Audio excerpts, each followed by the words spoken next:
in the Multiverse of Madness movie. That was another one that I did some musical sound design on. And they would send me a specific track and be like, hey, I want to add certain sound design elements here. And they would give me some guidance of like, oh, I'm looking for things to sound like reverse piano notes that are just kind of like flying in the air. Or like when this happens, I want it to sound like a giant human pitchfork vibrating.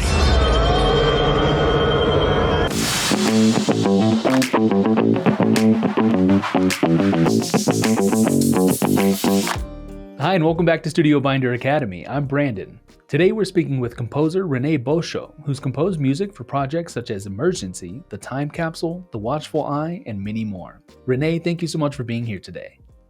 Yeah, thanks, Brandon. Happy to be here. So jumping off, we'd like to hear everyone's origin story. Were there any particular movies and or filmmakers that kind of inspired you to go the filmmaking route? Yeah, I mean, I grew up in bands and then at the same time was studying classical music. And it wasn't until I saw The Holiday, which is this Nancy Meyers romantic comedy, that I noticed the background music. Because until that point, movies were always just movies. And then I would like really focus on the songs because that was what my main interest was, initially. But then once I got into a conservatory and started acknowledging more like orchestral music, the Holiday score particularly popped out to me because it was this kind of hybrid blend of like kind of jazzy stuff with poppy stuff and an orchestra in the background. So I was like, oh, there is a world and a whole landscape where these things kind of can coexist. And so that was really the first film that got me interested in exploring that canvas. Okay, excellent. And what would you say are some of your favorite films from a music perspective? Probably all like a lot of Fincher stuff, like Social Network, Girl with the Dragon Tattoo, Gone Girl, just because Trent Reznor and Atticus Ross are at the very top of my favorite film composers when it comes to that. I also loved Her, the Spike Jonze movie from 2013, I think. I loved Honey Boy, which Alex Sommers composed. I really loved this movie called The Girl with All the Gifts. I think that was the title, which Cristóbal Tapia composed. Yeah, and there's also a bunch of TV shows that also kind of like, the Watchmen HBO series, again, Trent and Atticus. Okay. All right. And what, in your opinion, makes a great film score? I feel like one thing would be like something that can get under your skin without you necessarily being aware of it. That's kind of what I tend to lean towards too. And for me is there's always like ways to, make new things, Mm-hmm. I feel like there's obviously, traditionally orchestras and big sweeping melodies, were kind of like the staple in the golden age of things. And that has evolved very beautifully and is still to this day very much in effect. But I find scores that kind of push the boundaries, be it in an orchestral realm or a more electronic or experimental realm, to be some of the most exciting scores for me.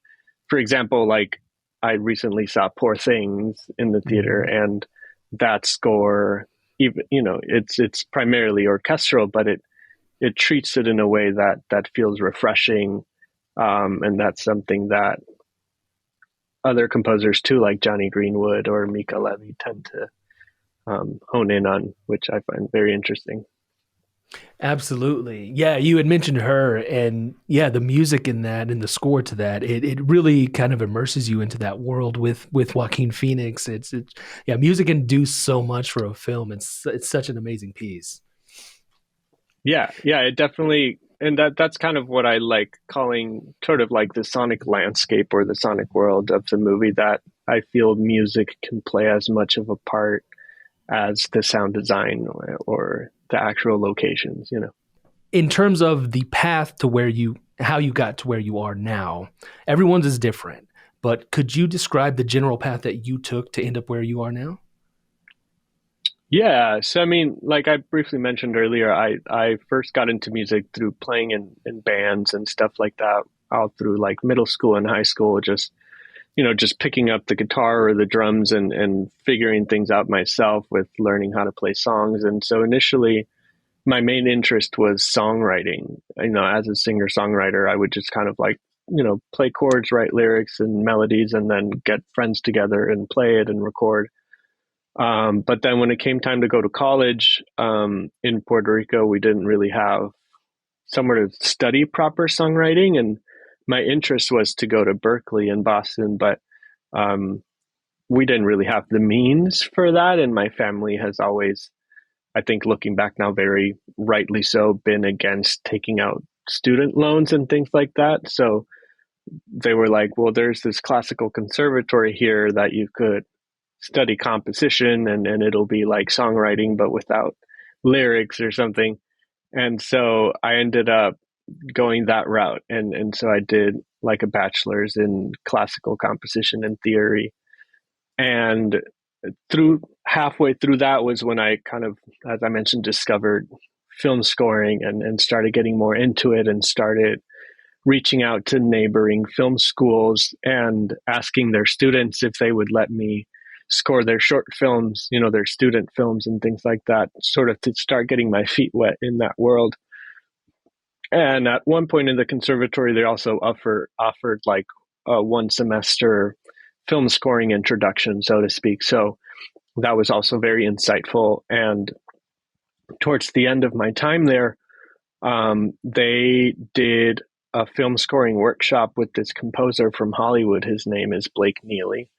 And he came and he did a 2-day workshop over there, which I participated in. And towards the end of the workshop, he was like, oh, we should stay in touch because I think you have potential and I want to see how I can help you. And so we started exchanging emails. And after a couple of weeks, he, asked me if I would be interested in flying out for like a 1-week internship with him here in LA.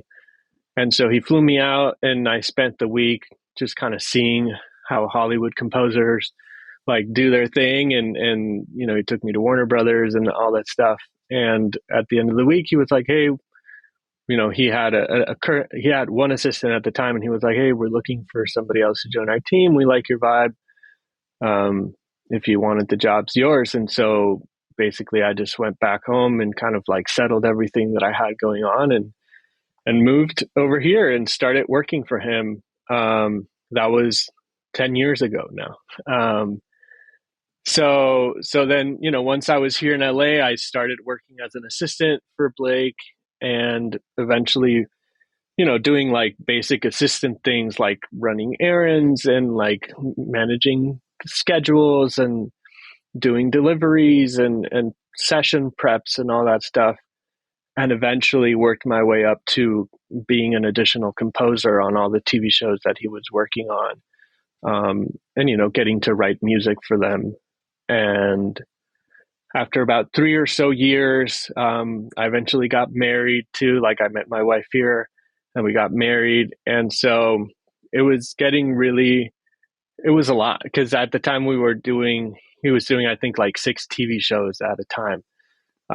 And so it came a point where I was like having to prioritize, whether I started my marriage never being home or I figured out something to be like, I wanted to lay a foundation with my personal relationships that would allow me to then potentially go back to that kind of like hecticness. So I ended up kind of like going freelance at that point and basically not really starting over because obviously I had all of those additional music credits from the time I had been working there. And that was basically like a master's and a doctorate on like how to do things, in terms of like being able to be there and see how he navigated everything from like the politics to like the actual workload.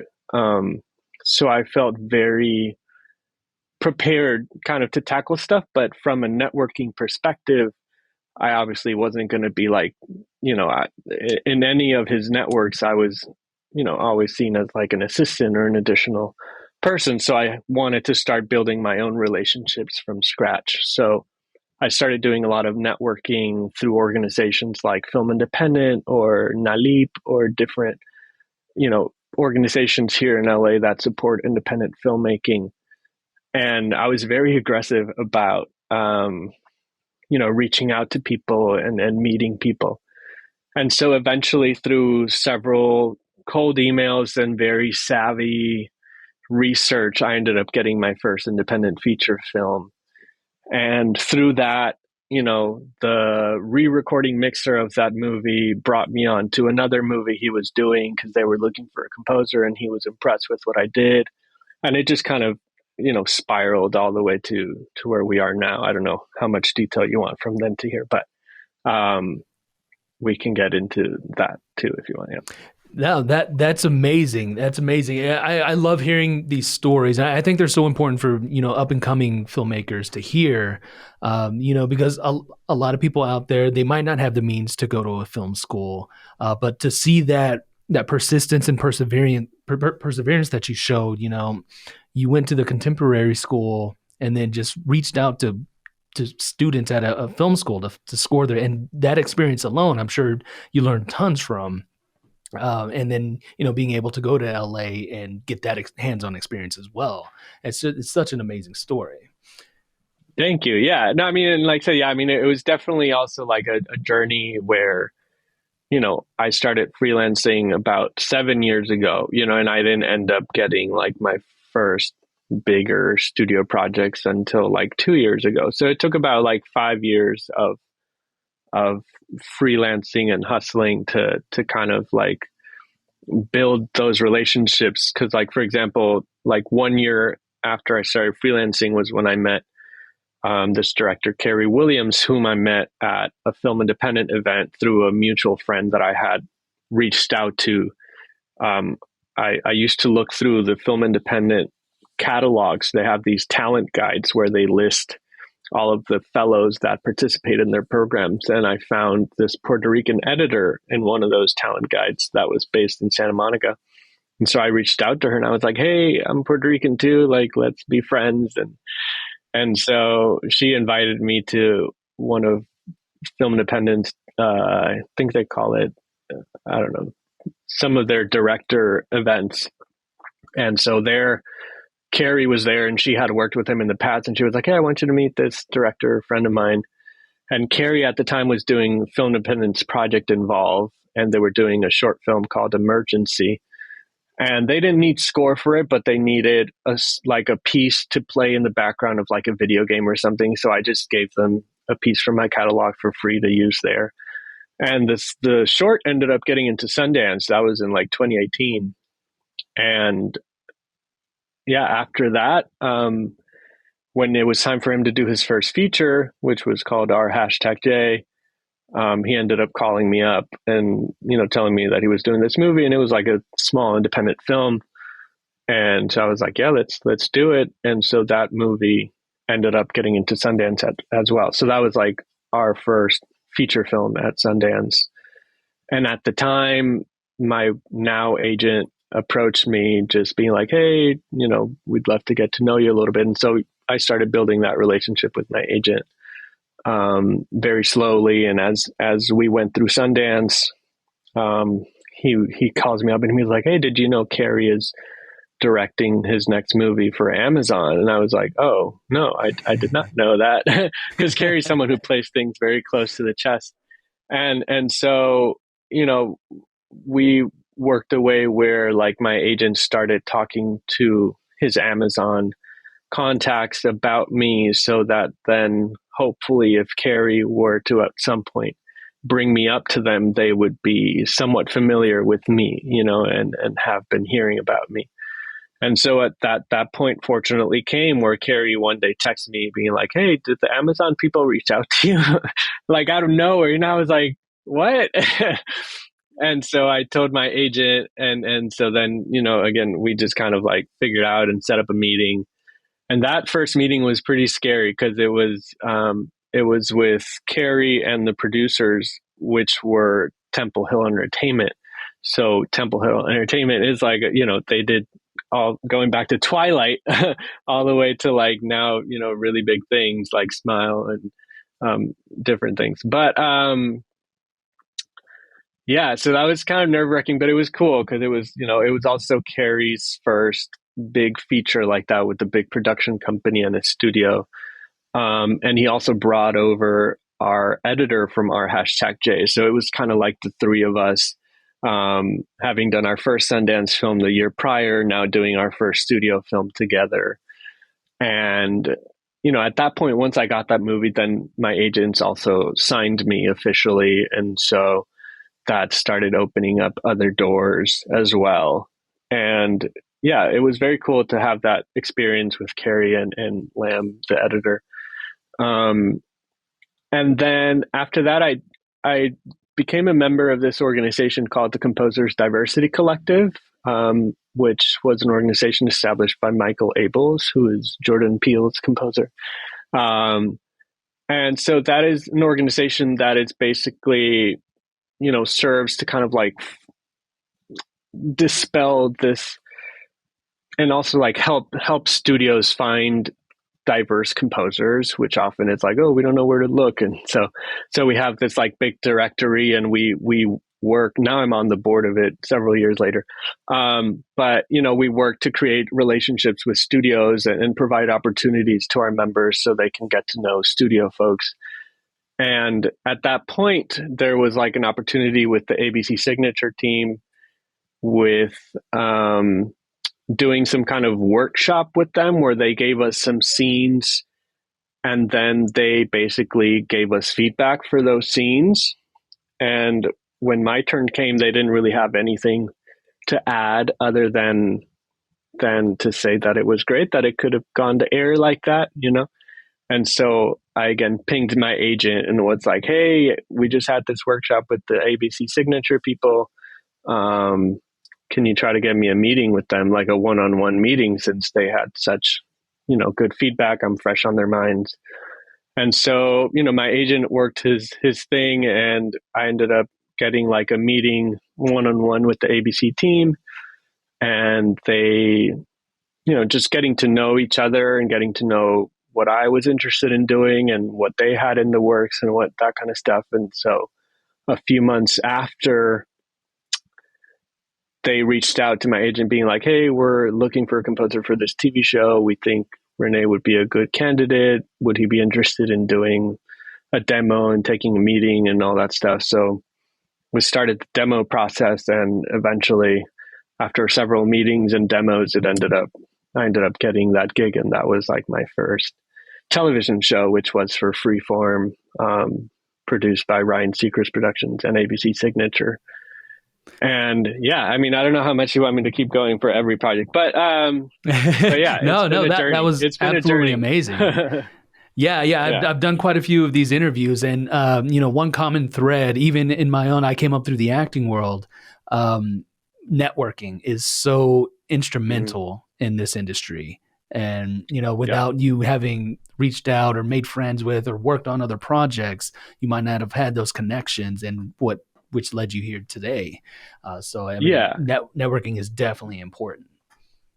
Yeah. And I feel like a key thing about it is like networking with like a long game, like mindset, in the sense of like, if you network trying to get something now, like it'll come off as desperate, and it'll be sensed that you're only networking to try to get something, Whereas if you network to like make friends and find people who you align with creatively and support their journeys, the work will just come by the time that you're friends, because people like to work with their friends, So it's just a matter of like putting in the time.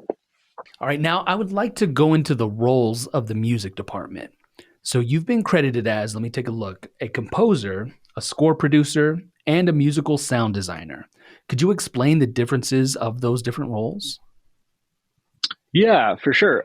So composer is kind of like the head of department. Basically, when you're the composer, you're the one in charge of the music. It's like you of the original score. So it's like you'll have the conversations with the directors and the producers, and you'll have to manage the budget, and you have to get things done. whatever it Mm. takes, whoever you have to subcontract or whatever it is, but you're like the head of department, you're in charge of executing the filmmaker's vision from start to finish when it comes to the original score.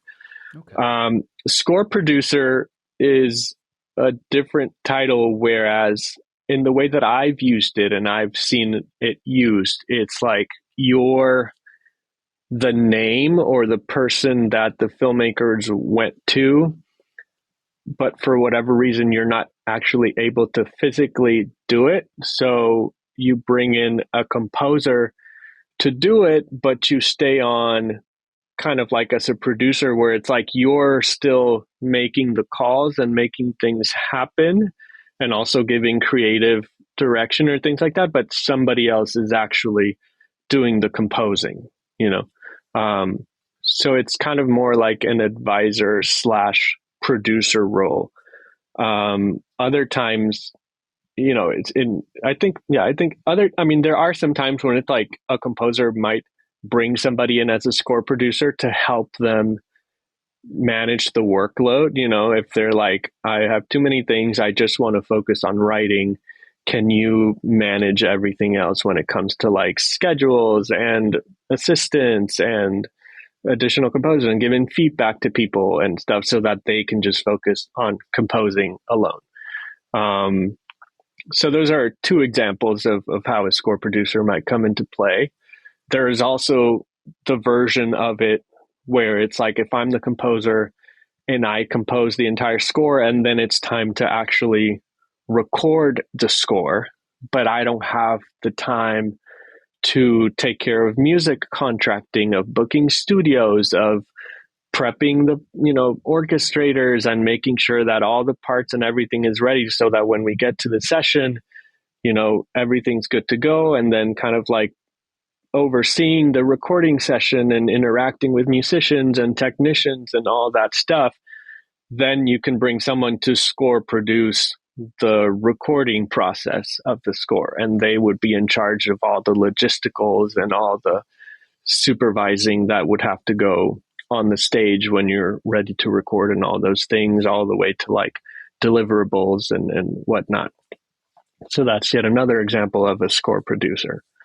When it comes to musical sound design, that is very different in the sense that as a musical sound designer, you are part of the composer's team, where basically you work as a subcontractor, if you will, where the composer is doing a sound design oriented score or a more experimental score that goes beyond your traditional orchestral or pop instruments or whatever.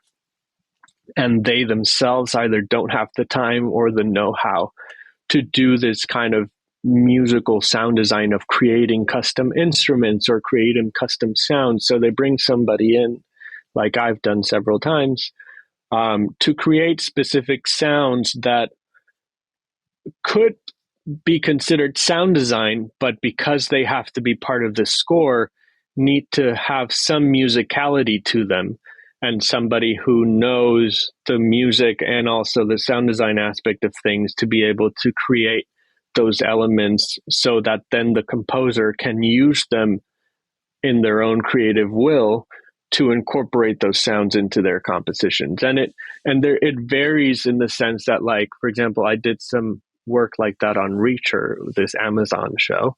And for that, in that case, before the composer started writing music, I created a bunch of different sounds, like a sample pack, if you will, that then the composer would just pull from and use however he wanted as he was composing.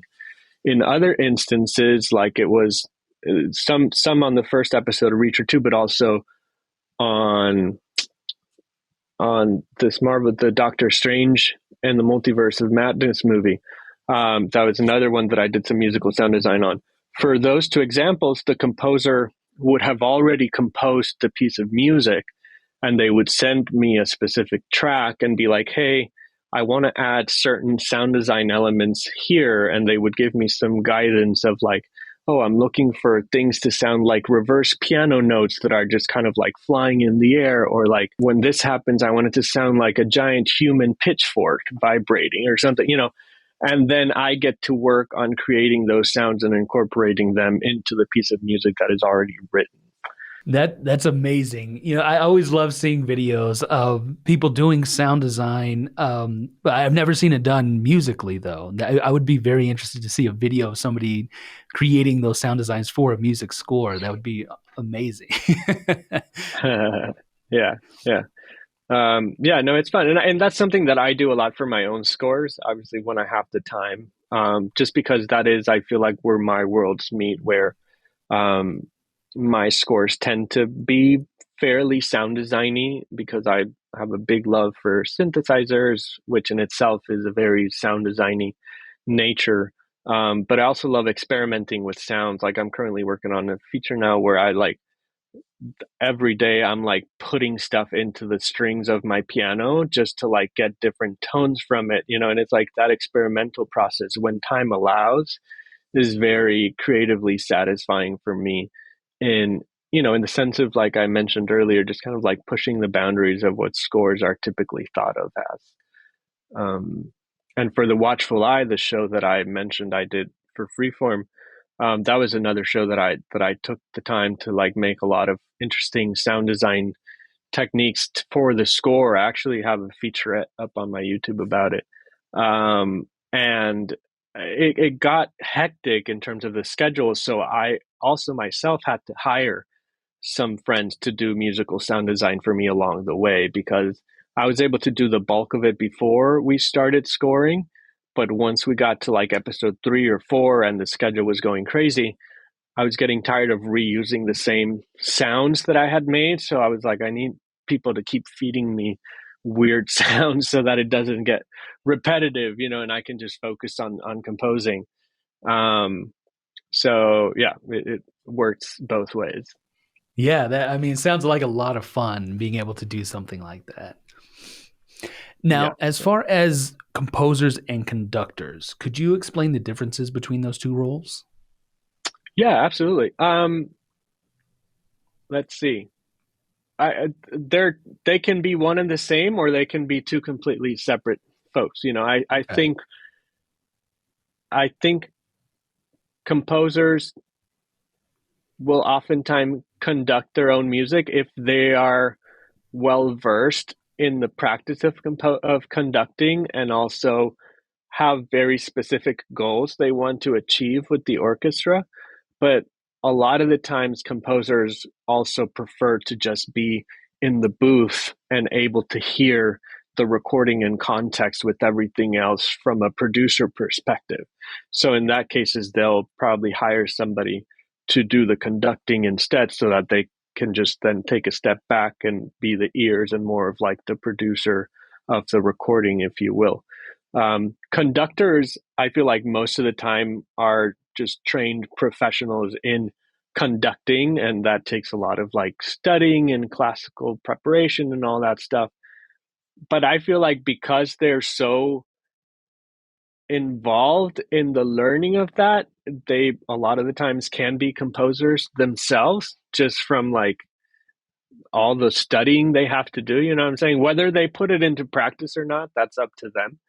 But yeah, I mean, I don't know that much about conducting to really go into depth about what is a conductor, but in terms of like that difference between like our composers, conductors, or our conductors, composers, it's a very individualistic question, in the sense that it's like I would be excited and terrified to conduct.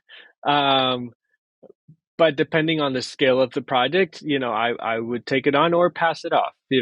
I've never had formal training in conducting outside of a couple of classes while I was at the conservatory. And like I said, if it's a small enough ensemble and a project that we have time and money to burn through, I would take it on myself and experiment with it. Um, but if it was like a large scale project on a tight deadline, I would for sure just hire a conductor to take care of it. And then I would just be in the booth and making sure the recording's going as it's supposed to. Absolutely. Yeah.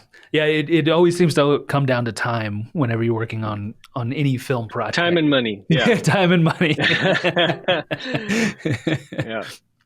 Now, could you also describe the role of a music supervisor and your typical working relationship with them? Again, I'm not a music supervisor, so I won't be able to speak entirely into what the role consists of. But generally, music supervisors are in charge of the songs in movies.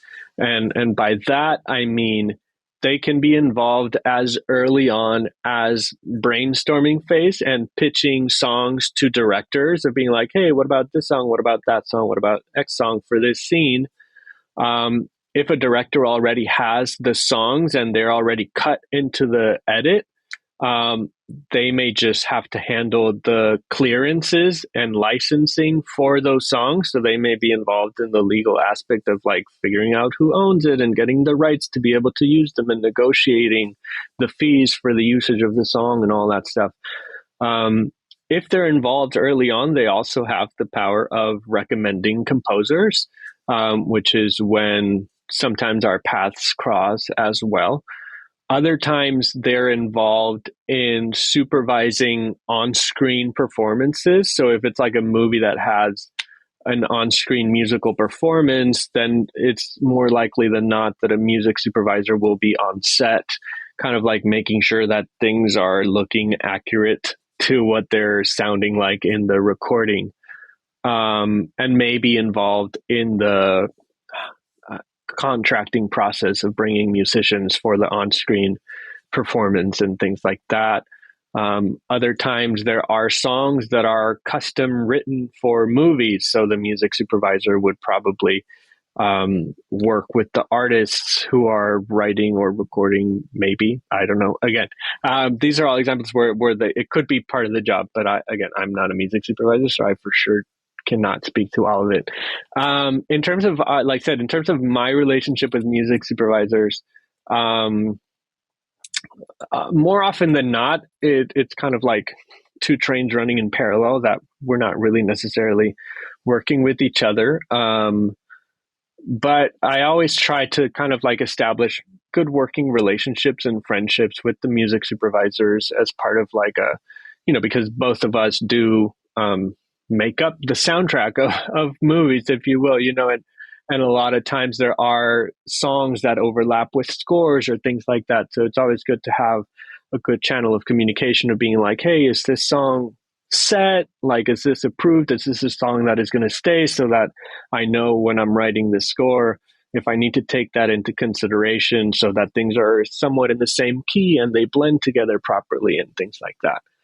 Or if it's like, no, the song is up in the air still, so just, take a stab at it and we'll figure it out later.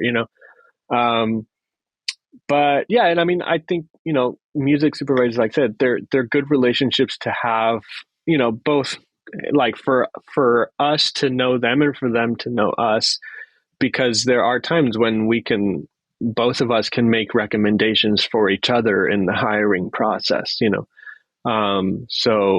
So it's always good to have great relationships with everybody, I think. Definitely. Definitely. And how about the music editor? How do you typically interact with them? Yeah, so the music editor is much more a part of the composer team, as well as the editing team, in the sense that, like, typically they are hired through production because they are technically part of the editorial team and they are in the editors guild and everything. But more often than not, composers will try to bring on their own music editors into the job because it's such a tight-knit relationship that you really want to be able to trust your music editor. So a lot of the times, if they're involved, they can be involved as early as being in charge of the temp music, which is the music that will be placed in the cut simply as a reference, whether it's for like pitching the movie to studios or festivals, or for the composer and the director to have something to talk about when they're talking about creative direction, which will then be replaced, hopefully, by the composer. And then, they're also usually present at the spotting session where the director and the composer and the producers will go through the movie and talk about all the places that need music. So the music editors typically are the ones taking the notes from those conversations and writing down time codes and all those things, so that then when the spotting session is over, they prepare what's called like a cue sheet and a spotting notes, where like they write down like the time code and the scene description, and like, this is what the director said he wanted, this is the temp, blah, blah, blah. And it serves as a guide for the composer moving forward. And then it can be all the way to like, sometimes when schedule is tight, for example, on TV shows, this happens a lot. It's like you'll have already composed several episodes. So you may ask the music editor to be like, hey, can you pull a cue from this episode and edit it in a way that it now works for this new scene from this new episode that we're working on. So they'll literally edit the music that you've composed and make it work so that you can just focus on composing new music that needs to be written. Sometimes assistants will do that. Sometimes music editors will do that, depending how big the team is and who all is involved, and also how much you trust your music editor too, in terms of their musical ear and their skills when it comes to editing that kind of stuff. And another big role, at least that's important for composers, at least for me, is when it comes time to the re-recording stage, where they're mixing in all of the dialogue and the sound effects and the music and all that stuff. Because a lot of the times composers are not able to be present there. So the music editor tends to be kind of like the representation for the composer, who will always be looking out for like how music is being treated in the mix. And if there are last minute notes that come about on the final playback or something, the music editor will usually be available to make any kind of like quick edits to address any notes of like, hey, why don't we start this cue a little later? Or why don't we replace this chunk for this chunk here, or this should drop out here while the rest keeps going. So the music editor can typically be on hand and be like, yeah, just give me 5 minutes, and they'll do it and then re-upload it, and things like that. Yeah. Now, if we could, I'd like to jump into the stages of production. As a composer, when do you usually enter the picture? Do you have much involvement during pre-production and production? It always depends on the project. Every project has been different. There are projects that I'm called in as early as pre-production, where all we have is like a script and a treatment. And, if the budget and the time is there, we just kind of start working ideas as early as that, where I'll just start composing music to the script and kind of like sonic world building, as I mentioned earlier, in terms of like figuring out the themes and the overall sound. And what's helpful for that is that it replaces the need for temp music. It also gives the director something to listen to or even play to the actors while they're shooting. And if the editor / music editor / director are musically inclined, depending how much music you write, sometimes they'll even Frankenstein the entire score out of the material that you've written during pre-production. So by the time that you get a locked cut and you're ready to spot, everything is basically there, and all that's needed is more fine tuning and maybe like writing a couple of new pieces if some material started getting stale from being reused too much or things like that. But it makes the post process a whole lot smoother than having to start from scratch at that point, which you'll likely then have much less time to experiment and figure things out together.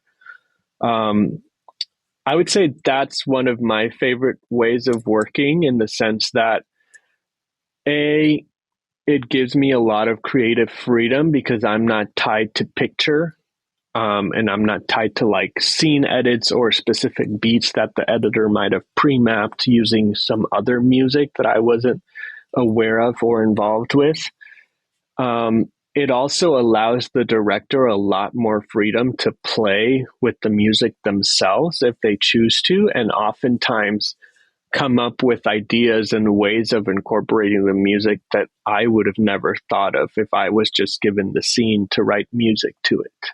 And that's some of the most exciting things about collaborations for me, is when you really get to meld, kind of like you bring your voice and the director's creative voice together, and the score becomes this like hybrid thing that you yourself would not have been able to come up with on your own. Definitely. I'm so glad you brought up that collaboration with the director and them being musically inclined, because I always like to ask if people have an ideal working relationship with, directors or someone that you work with very closely. So I think it was a really cool story to hear that. So thank you. Yeah, and I mean, I think that's been my experience specifically with. I'm doing this movie now. The director's name is Jeffrey Reiner, and he was a big director. He was also kind of like the main director on the Watchful Eye, the TV show that I did. That was how we met. And he's a veteran guy. Like, he did Friday Night Lights and like a bunch of TV shows that I'm sure you all know. And now he's kind of like gone back to his indie roots of filmmaking and things like that. And I'm very honored that he called me, in the sense of like, I'm sure he knows so many other composers that he's worked with throughout his career. Um, but I love his style of working where, in that same sense, it's like he brought me on as early as, he had a script, he was getting ready to shoot, and we just started experimenting with things. And, we've tried a lot of things that have been tossed out, but at the end of the day, like, when I got the locked cut and we spotted it, as I mentioned, like, he and the editor had Frankenstein the entire score out of stems and individual elements that I had sent them, of maybe like 20 minutes of music that I had written beforehand. They Frankensteined an entire like 40-minute score, and then when it was time to actually write it, it was a lot easier because a lot of the ideas were already there. So it was just a matter of producing it and coming up with a few new themes, as I mentioned. And he is always very encouraging, and he gives very few notes when it comes to like specific notes. He likes to, and that's something that I find challenging, but also I feel like it makes me grow as an artist too. It's like he'll give me very broad stroke notes, and then it's up to me to figure out the specifics of how to get there. Okay. And like I said, it's great when we have the time, because Yeah. obviously if we were on a deadline, I would be like, I need more specific notes than that. But when we have the time, it's a great challenge to be, to take a step back and really analyze what you've done versus what they're envisioning or hearing, and figure out how to bridge the gap. But yeah, I think like ideal collaboration for me, like that would be a prime example. It's just someone who is like open and allows you to bring your own voice, and that they bring you onto a project because they believe in your art and they believe in your voice, and they just give you an open platform to interpret their vision the way that you would, bringing your own. Now, you had mentioned temp music. Could you explain what that is and maybe the pros and cons of using it? So yeah, as I briefly mentioned, temp music it's short for temporary music. And it is typically placed in a movie during the editing process. And when I say movie, I mean movie, TV show, video game, whatever. It's just temporary music that it's placed during early stages of post for reference. Most of the time, a lot of films are presented to, be it investors or studios or festivals, before the composer has had a chance to finish writing the original music. So temp music can oftentimes help in presenting a movie in a bit more of a commercial or finished way, even though it is clearly stated that the music will be replaced, but it beats having to present the music without any music at all. when there is supposed to be music in certain places. So that I think is one of the main reasons for temp. But the other, which is more often than not the benefit for us composers, is to provide intermediary in the conversation between director and composer, because a lot of the times music is so subjective, and especially a lot of filmmakers may not feel comfortable talking music. So the temp music is there in order for them to have a reference and be able to show or play us something where their words may fall short, and then it helps provide a clearer line of communication with what they're after.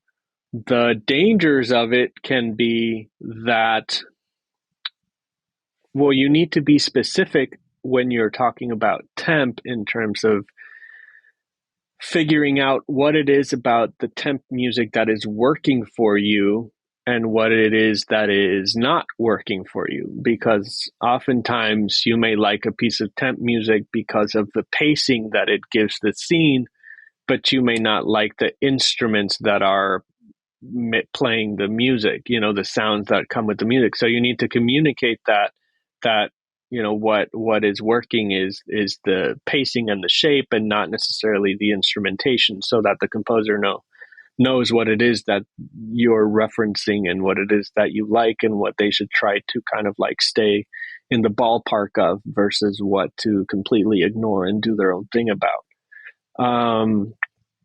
But oftentimes, and this is kind of like a never-ending battle, is that the filmmaker will live with the temp music for months and months on end, that then nothing the composer does is good enough in their mind to replace it. And that can obviously be a big issue, because you're just then fighting an uphill battle where you're not really able or allowed to bring your own creative voice into a project, but you're merely, lowered to being just a replicator, or making sound alikes for the sake of satisfying a filmmaker who just wanted really the temp, and at that point, I always just advise, just like, look, just try to license the temp. Then if that's, if that's what you want, then just get a license for it. Because obviously, of course, you then run into legal gray areas of copyright infringement and things like that, where, more often than not, in like short films or things like that, like, I don't think it's really that much of a concern, but if you're doing like a commercial studio film or something like that, like, there will be times when, like, if you do get too close, you'll get somebody from the legal team flagging it and being like, hey, we need to change this because it could potentially lead to a copyright infringement or something, especially if it was imitating something that was used in the temp, and then it's like intentionally trying to rip it off, and nobody wants to deal with that stuff. So I feel like at some point that is even helpful with composers, in the sense of, like, if you have that legal safety net, then that can kind of force the hand of the director to be like, all right, I guess I'll let go of wanting this to be so close to the temp, but a lot of times you don't have that kind of legal safety net, and then you're the one at risk, Now, in terms of post-production and working with editorial, do you have any examples of how your work directly affected their work, or vice versa? Yeah, I mean, oftentimes, like I said, if I'm brought in early on, I'll oftentimes be writing in tandem with the editor. So if there's a piece of music that we've written and it feels really well, but it's just like a hair or two, like, that goes on too long or something, and it would kind of like mess it up musically if we chopped up something just to line it up with something we're trying to hit, then the editor may just be like, just keep it as is, and I'll tweak it on my end, and I'll add a frame or two so that it lands with how you're, how you're writing it, or things like that. So I feel like that's kind of like the more common thing. And other times it's when you don't have a music editor, like, and you are writing music ahead of the edit, then the editor themselves will be the one kind of like placing what you're writing as they're cutting it. So then that can also just be another conversation to have in terms of collaborating and how they're using the music that you're feeding them and things like that. Okay. Yeah. Okay. All right. And how do you know when a score is done? Is it your job as a composer to say, "Hey, this is finished," or is it the music supervisor? Oh no. Well, most of the time the score's done when the time is up. That's really the reality of it. But no, it'll usually be the director or the producer that'll give the final approval and be like, okay, everybody's happy with this. Let's move on, whether it's to deliverables or to recording or whatever phase of the project comes next. But yeah. Okay, that makes sense. That makes sense. Now, next up, we'd like to hear stories of creative problem solving, on the fly.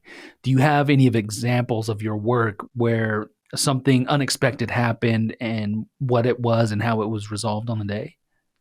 Because our work is a lot of times during post, there's very rarely, unless something happens on the recording stage, there's very rarely anything that has that sense of urgency that's like, oh, we need to figure this out right now.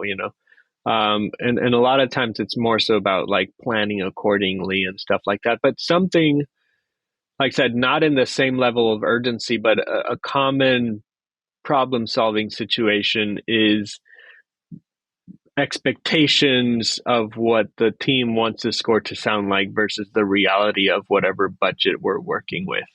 Um, it's kind of like those memes that go around with like the creative brief of like the Yes. beautiful horse and then like the outline of the poorly written horse with the actual budget. Um, but something that I feel like is always really helpful, especially when it comes to orchestral scores, because that's kind of like the more common thing is like you'll get an indie film that only has like 10 grand for the score or something like that, yet they want like a lush orchestral sounding score. And so on occasions like that, um, the more common problem solving approach is like to hire at least one or two musicians to then record them individually and then lay them on top of like your virtual orchestra or virtual instruments so that you get some realism in the closeness of a physical real live musician, but you still get the size of this massively sampled virtual orchestra. And it's kind of like a happy medium that I found always works, whether it's on indie movies or television shows or things like that. It's a pretty common practice called sweetening, where you overlay live musicians with virtual instruments.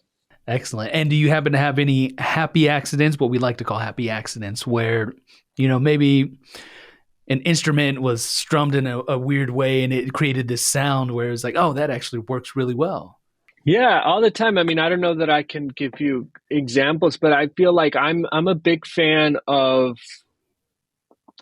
kind of like raw recordings and like I'm lucky enough to have a studio space here where I can kind of like record myself and doing all sorts of experiment, but it's not like perfectly treated. So oftentimes you'll get sounds from the outside kind of like sneaking their way into recordings or things simple like the room, the walls as the temperature changes, whether I have the AC or the heater on, and like once I turn it off to record, then the walls start creaking or the air conditioner or the plastic of things start kind of stretching and making sounds. And sometimes those things will find their ways into recordings in interesting ways, that then I'm like, oh, that's pretty cool, in the way that it rhythmically lined up with whatever I was doing. Um, or for example, like I love recording on my piano here, and I have the mics very close to the piano strings, the mics, and then myself. So oftentimes there will be times when like my breathing is not as flowing as I would like, and you can hear a little bit of that. And then sometimes that'll make its way into the recording. And depending on the context of the project, that breathing that's mixed into the recording becomes a new texture that creates another level of tension where it's like, where's this breathing coming from? It's like, and it becomes part of the score, and it's just my sinuses. But but yeah, those kind of things. Well, awesome. Sure. Awesome. Well, Rene, those are all the questions we have for you. Do you have, to wrap up, do you have any advice, tips, or common mistakes to avoid for anyone looking to work in music? I would say like common mistake is like looking to make a quick buck out of it. Just because it takes a while, man. It's a very, as I mentioned earlier, it's like a long, if you want to make a career out of it, it's definitely a long journey, and something that I've had to learn the hard way, because I'm also, impatient, and I feel like every year, I'm like, okay, this is it. We broke through. Now it's going to be smooth sailing. And then you have a year like last year where all the strikes just kind of shut everything down, and you have kind of like, it's like a lot of ups and downs. So it's definitely just like a long run journey that you have to, as they often say, it's like it's a marathon, not a sprint. So you have to kind of like prepare yourself for that, especially financially. If like me, you're not someone that comes from a lot of means or has, your parents or your family to kind of like keep you going through it. You have to be frugal and be mindful of the time it takes, and prepare for that in every sense, be it with like mental stamina for all the ups and downs and the rejections in the process, but also, to take care of your livelihood, and make sure that you are prepared to survive all the years of low tides. Well, Rene, thank you again so much for your time and all the great information that you've given us. Yeah, thank you for having me. If you're looking for more interviews or deep dives into the StudioBinder software, be sure to like and subscribe to be notified when new videos are added. I'm Brandon with StudioBinder Academy. Thank you for watching, and we'll see you on the next one.